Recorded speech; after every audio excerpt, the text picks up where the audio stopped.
ভাইয়া দাঁড়ান তো, আমি একটু সামনে নেমে যাব। আরে ভাই ওনারা নিচ্ছেন কেন? ভাই ওনাকে নিতে পারলে ভাই আমার 10 টাকা ভাড়া পাবো ভাই।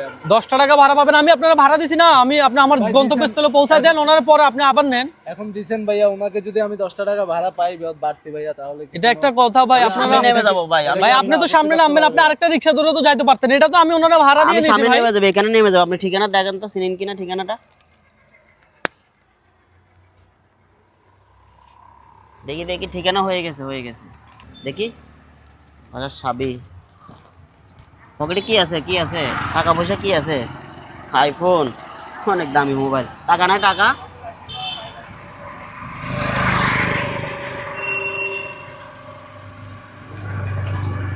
টাকা দেখি, ব্যাগটা দেখি।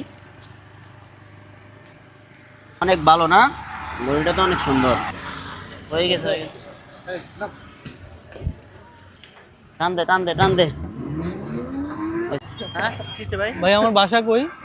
আপনার বাসাকে, আপনি তো অটো রিক্সায় ছিলেন মাত্র। আমার কিন্তু সব কেড়ে নিছে। অটো রিক্সাতে আমাকে উঠাইলো। আমি আমার গন্তব্যস্থলে যাওয়ার আগে আরেকটা লোক আসলো।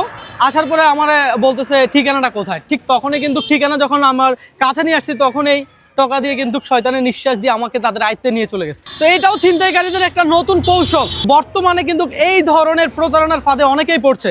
আমরা অনেক নিউজ শুনছি। তো এই যে নাটকটা দেখছেন, এটা আমরা সাজাইছি আপনাদেরকে সতর্ক করার জন্য। তো এই ভিডিওটা থেকে আপনারা অবশ্যই সতর্ক হবেন, অন্যকেও সতর্ক করবেন। ভিডিওটা শেয়ার করে সবার মধ্যে ছড়িয়ে দিবেন, যেন অন্য কেউ উপকৃত হতে পারে।